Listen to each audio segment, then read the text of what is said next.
બજારની વાતમાં આપનું સ્વાગત છે. હું છું પ્રીતિ દલાલ અને મારી સાથે જોડાઈ રહ્યા છે પેડિગ્રી એડવાઇઝરીના દિલીપ ભટ્ટ. દિલીપભાઈ, ઘણું સ્વાગત છે આપનું સીએનબીસી બજારમાં. અને અત્યારના જો આપણે માર્કેટ પર પહેલાં જો ટ્રેન્ડ જોઈએ તો આપણે જે સતત વાતચીત કરતા આવ્યા છે કે અનસર્ટનિટી છે, કઈ રીતે વોલેટિલિટી છે માર્કેટમાં, પણ એ સાથે સાથે આપણે એક બીજું પણ ધ્યાન રાખવું જોઈએ કે સારું એવું કરેક્શન થઈ ગયું છે આ પીરિયડમાં. કઈ રીતના તમે જોઈ રહ્યા છો? વેલ્યુએશન પોઈન્ટ ઓફ વ્યૂ તમને શું લાગે છે કે માર્કેટ કેટલા કરેક્ટેડ છે અને આગળ જતાં ટ્રેન્ડમાં શું વધારે આપણે કરેક્શનની આશા રાખી શકીએ કે that is it? Good afternoon. Overall એવું લાગે છે કે માર્કેટમાં એટલી બધી પેસિમિઝમ આવી ગયેલી કે markets were looking to come out of that pessimism. તો એટલા માટે આ જે our prime minister, who is always so very closely following our economy and worried about the economy, એમને જે ઘણા બધા સ્ટેટમેન્ટ કર્યા અને ખાસ કરીને જીએસટી નું, આઈ થિંક એના એ વાતને લઈને મને લાગે છે કે ઓવરઓલ માર્કેટમાં બહુ એક પોઝિટિવ સેન્ટિમેન્ટ આવી ગયું છે. અને સાથે સાથ મને લાગે છે કે જરા hopes that Ukraine also will get settle down. So આ બંને વાતને લઈને માર્કેટમાં એક જે પેસિમિઝમનું વાતાવરણ હતો ત્યાંથી જરા એક હોપનું વાતાવરણ આવી ગયો છે. અને as what everybody has been calculating and all the experts have been telling કે શાયદ આ જીએસટી નું જે લોવરિંગ ઓફ રેટ્સ કરશે તો એના લીધે જે કન્ઝમ્પશન બૂસ્ટ આવશે એના લીધે there will be good multiplier impact on the economy. તો આ બધી વાત હમણાં તો મને લાગે છે it is more a sentiment and a relief which has really happened. વાસ્તવિકતામાં તમે જોશો હજી markets are ahead of the fundamentals. Market is without any doubt it is overpriced. એમાં કોઈ ડાઉટ નથી. પણ એ પણ વાત સાચી છે કે despite the fact selling markets are not coming down at all. So that is a great positive news. તો તમે એમ પૂછશો કે અહીંયાથી માર્કેટમાં એન્ટ્રી કરાય કે વધારે પડતું કરેક્શન થશે? હું પહેલા પણ એમ જ માનતો હતો કે આપણને ઓવર પ્રાઇસ લાગે પણ કરેક્શન લાગતું નથી, ટાઈમ વાઇઝ કરેક્શન લાગતું હતું. પણ હમણાં થોડું ઘણું હજી સેન્ટિમેન્ટ થોડું ઇમ્પ્રુવ થશે તો મને લાગે market can steel go up on a short term basis. But on a longer term basis, I think the fundamentals will have to catch up. The overall economic parameters will have to improve. તમે જોશો કે ખાસ કરીને તમે auto sales, I understand that the June quarter automobile sales were lowest in the last few years. અને automobile એક sector છે જ્યાં ટ્રીમેન્ડસ મલ્ટીપ્લાયર ઇમ્પેક્ટ આવે છે. તો એનું જરા એની માત્રા ઓછી થઈ ગઈ તો I think the economic signals also look mixed. So in net હું એમ કહું તમને કે we should not be in a hurry to by.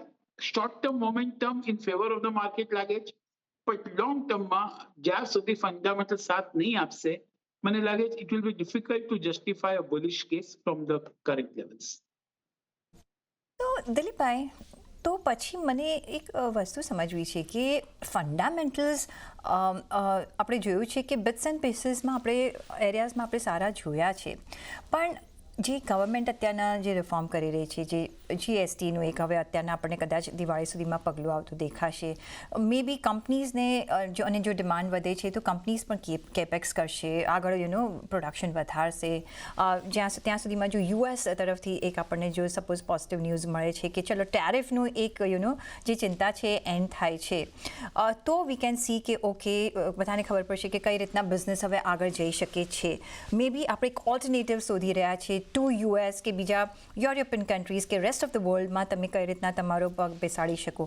કઈ રીતના તમે જુઓ છો ફંડામેન્ટલ્સ કઈ રીતના સુધારવા માટે આપણે કયા પોઈન્ટર્સ, કયા આસ્પેક્ટ્સ પર ધ્યાન રાખવું પડશે? એમાં કોઈ ડાઉટ નથી કે market always looks on the futuristic basis, not on the current basis. તો આ જે તમે જે હમણાં કીધું, તમે બહુ સારી રીતે બધા ફેક્ટર્સને સામે લઈ આવ્યા. અને મને લાગે છે ખાસ કરીને એ જોવું પડશે કે we believe that sooner or later ટેરિફનો રેઝોલ્યુશન આવી જશે and it will not be all that bad જેટલું હમણાં દેખાય છે. So I think sentiment wise once again it will be considered positive. તમે જ્યાં સુધી તમે કીધું કે જીએસટી ના લીધે lowering of GST will boost consumption and lead to better utilization and more capex. તો તમે યાદ કરશો તો હમણાં થોડી વાર પહેલા આપણી બજેટ આવેલી એમાં ઘણું બધું રાહત આપેલું ઓન ઇન્કમ ટેક્સ ફંડ અને ત્યારે પણ એમ વાત હતી કે we are going to C a good improvement in the consumption. મને લાગે છે that factor is yet to play out. જે કટ ઇન ઇન્કમ ટેક્સ થયું જેના લીધે લોકો પાસે વધારે પૈસા આવી ગયા, that has not yet translated into consumption expenditure. So now that plus GST, I think will give a good hope કે overall consumption boost મળી જાય because GDP નું one of the major component of course is consumption and investments and the capex. તો એવું લાગે છે કે આ બંને મળીને અને થોડું ઘણું હમણાં સેન્ટ્રલ ગવર્મેન્ટનું DA allowance revision in the pay scale એ બધું થશે. તેમાં પણ લાગે છે કે all this will lead to boost in the consumption which in turn should prove very good to the markets on a longer term basis. પણ જ્યાર સુધી આપણને આ દેખાય નહીં તો ત્યાર સુધી મને લાગે છે markets will still continue to be slightly apprehensive. અને જેવી રીતે જીએસટી કટનું જે વાત કરી છે એનું એક સારું એ છે કે the hope has been built. પણ શોર્ટ ટર્મમાં હમણાં we are entering into a festival season. જેવી રીતે આજે વાત આવી કે ટીવી એસી એ બધામાં prices can fall by 7 to 8%. તો આ વાત પણ થઈ શકે કે people will postpone their purchases whatever they were thinking to beyond festival season. તો આ વખતે આ ક્વાર્ટર પણ જો બરાબર નહીં આવ્યું તો once again I think બધું ભાગ last two quarter ઉપર આવી જશે and to expect that it will show some very dramatic improvement એ જરા difficult લાગે. તો મને લાગે factors are mixed still. We still have to see આ બધું કેવી રીતે play out થશે. પણ આપણે જેવી રીતે કહાવત છે ઉમ્મીદ पे this world is always કાયમ છે. તો મને લાગે that expectation, that optimism still prevails in the market, but to justify a bullish case from this level will become difficult. I think one should still wait and watch.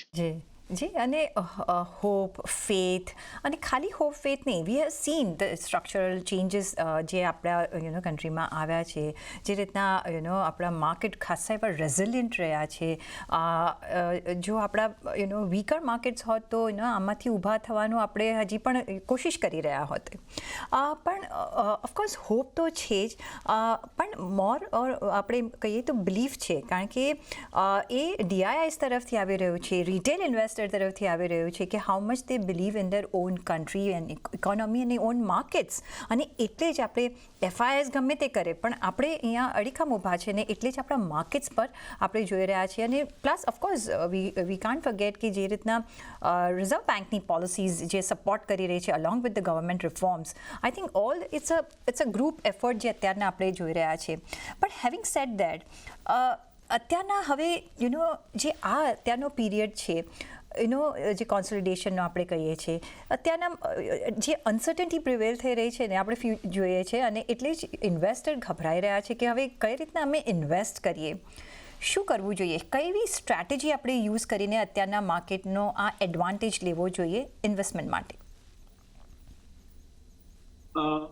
હું completely agri કરું છું જે કંઈ તમે કીધું, અને ખાસ કરીને government is taking so much effort, ખાસ કરીને our prime minister is taking so much effort to ensure that economy continues to move ahead and we continue to remain among the top 3 in the world. અને જેવી રીતે some of the statements જે એમને એમના independence day ના દિવસે એને જે કીધું, I think that certainly it inspires confidence, it inspires hope. એવું લાગે છે કે ઓવરઓલ ઇન્વેસ્ટર્સ ને એક ચોઇસ તો એવું છે કે તમે એસઆઈપી કરો અને ગ્રેજ્યુઅલી ઇન્વેસ્ટ કરો. જો તમને 100 રૂપિયા ઇન્વેસ્ટ કરવાનું હોય તો હમણાં 10 રૂપિયા નહીં તો 5 રૂપિયા તો ઇન્વેસ્ટ કરો અને પછી after 4-5 months you can start investing significantly higher as a part of the SIP. આ એક પોલિસી છે. સેકન્ડ પોલિસી મને એમ લાગે છે કે થોડું ઘણું વેઇટ કરવું જોઈએ. If you are already properly invested, now one should wait for a while because એક short term momentum આવે તો if one can participate and book some short term profits એ કહેવાય નહીં because that is not the strong point of the retail investors. So my suggestion is that either you do an SIP or wait for a while and wait till the time the market really starts showing a good movement because એમાં પણ કોઈ doubt નથી કે market is not correcting at the moment અને આપણે worst caseમાં પણ જોયું market નીચે ગયું જ નહીં and despite the FI selling, despite all the pessimistic news. So that was the biggest confidence. So time-wise correction is still something which I think will happen and it will play out. Growth trajectory wise આપણે જોઈએ તો તમે ક્યાં કરશો, momentum માટે જોઈએ તો તમે ક્યાં કરશો, કઈ સ્ટ્રેટેજી તમે અત્યારના અપનાવશો અને કયા સેક્ટર્સ તમને ગમશે? આપણે ઓવરઓલ ડિમાન્ડ રિવાઇવલની જે વાત કરીએ જે લિક્વિડિટી ડ્રીવન હશે એક partly because of the tax and partly because of GST. I think આપણે એ રમવા એ પ્લે ઉપર આપણે રમવા જશું તો મને લાગે છે કે white goods sector, FMCG sector, discretionary spend મને લાગે છે that will show a good movement અને ખાસ કરીને મને લાગે FMCG and white goods because white goods માં બંને થશે revival better purchasing power, lowering of the prices અને બેઝ એ લોકોનું બેઝ રેટ પણ જરા ઓછું થઈ ગયું છે because of the last 2-3 years there has been no growth for them. તો આ બધાને ધ્યાન રાખશું તો એવું લાગે છે કે white goods sector should be good.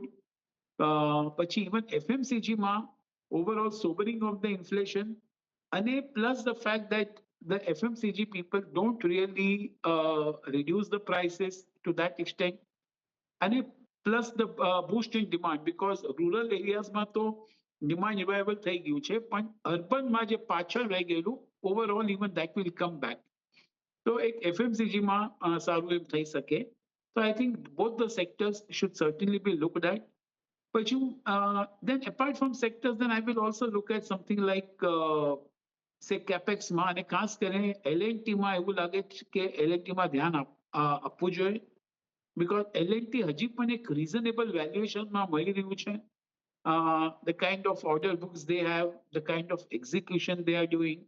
તો એ બધું ધ્યાનમાં રાખીને લાગે છે કે L&T માં એક as a frontline company one should invest.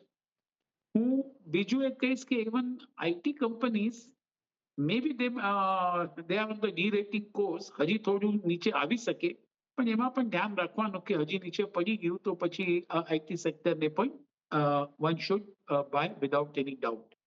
I think broadly markets are at such a high levels that sector wise it becomes slightly difficult to pinpoint because a lot of it ઘણું બધું પ્રાઇસમાં આવી ગયું છે. So sector wise becomes slightly challenging. But these are the sectors જે લાગે કે in the next 6 months to 12 months should do well. એક last question, banking as a sector તમે કઈ રીતના જોશો, એમાં તમે NBFCs અને ઇન્સ્યોરન્સ સેક્ટર ઇન પર્ટિક્યુલર તમે કઈ રીતના જોઈ રહ્યા છો અને બીજી બાજુ ફાર્મા, હેલ્થ કેર, ઓટોમોબાઇલ્સ કઈ અહીંયા કોઈ તમે પ્રાવધાન આપશો, અહીંયા તમે ઇન્ટરેસ્ટ લેશો રોકાણ માટે અત્યારના? હું એમ કહીશ કે આમાં છે ને automobiles has not really corrected in any significant way. હજી પણ થોડું ઘણું કરેક્શન આવેલું છે પણ broadly બધાના levels are still reasonably very good. અને સ્ટોક સ્પેસિફિકમાં જશો તો એક મારુતિ લાગે છે કે અહીંયાથી પણ Maruti can show a surprise in the volume number. એ લોકોએ નવા મોડલ્સ લોન્ચ કરવા માંગે છે અને એ લોકોનું export also has been very good to none other than US. અને મારુતિમાં the development looks very positive. તો અહીંયાથી એક શોર્ટ એક 15% rise over next maybe 6 to 8 months, very much possible. But automobiles માં otherwise હું જરા I will be careful. Healthcare માં એવું લાગે છે કે ત્યાં ઘણું બધું હિટ આવી ગયું છે, પણ ત્યાં demand in elasticity will continue because prices cannot be controlled in that way, the way જે યુએસએ આપણને કહી રહ્યા છે કે તમે કંટ્રોલ કરો. તો મને લાગે છે આ ફાર્માસ્યુટિકલ્સ એસ્પેશિયલી જે યુએસ ફોકસ્ડ હતા જેને સારું એમ હિટ લીધું છે, I think pharma sector as such should do well in the stock markets because બધા frontline company તમે જોશો whether it is Sun, Lupin, Cipla, they are all US focused. Aurobindo, Divi's, પણ આમાંથી અમને દિવીઝ લેબોરેટરી બહુ સારો લાગે બીકોઝ એ લોકોનું બહુ વેલ ડાયવર્સિફાઈડ સ્ટ્રેટેજી છે. યુરોપ છે, યુએસ છે, રેસ્ટ ઓફ ધ વર્લ્ડ પણ છે. તો Divi's looks pretty good and interesting from these levels. I think broadly these two sectors look. બેન્કિંગમાં મને લાગે છે ક્રેડિટ ગ્રોથ હજી સુધી આવ્યું નથી અને અનસેક્યોર્ડ લોન્સમાં જેવી રીતે આરબીઆઈ ઇઝ મોનિટરિંગ તો એના લીધે શું થયું છે overall credit growth has come down and the NIMs are also under pressure અને એ દેખાતું નથી કે કેવી રીતે જશે ઇન ધ શોર્ટ રન.